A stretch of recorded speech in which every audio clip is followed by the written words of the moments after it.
Every year we report on stories of bears getting too close to people, or vice versa, people getting too close to bears. But so far, 2015 hasn't been a bad year for human-bear conflicts. Local News 8's Chris Nessman is here in the studio with us. Chris, why has this year been better than years past? Jay, part of the reason is simply that bears have stayed away from people more than in years past, which actually came as a surprise to Idaho Fish and Game. Initially, when we looked at what the berry crops are doing and other natural foods, we had a concern that we really might have bears coming down earlier. It did occur in other parts of the country, but here, for whatever reason, there were enough natural foods that the bears did stay high. That's good news for bears and people, particularly for folks living in bear country like Island Park. It means ranchers living near bear country are losing less stock. It doesn't mean the bears have been completely quiet.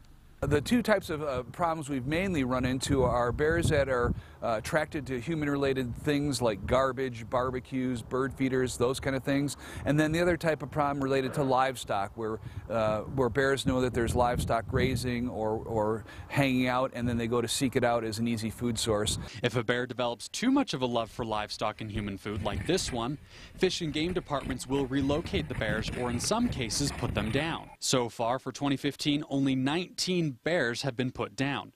That's more than last year, but significantly less than 2012 and 2011.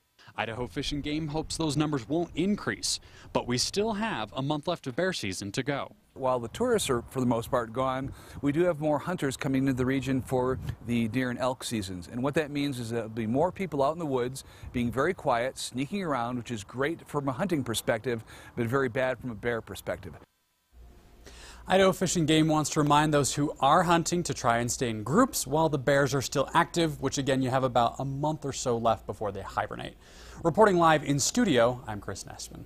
Thanks, Chris. Idaho Fish and Game also says having bear spray on hand is a good idea.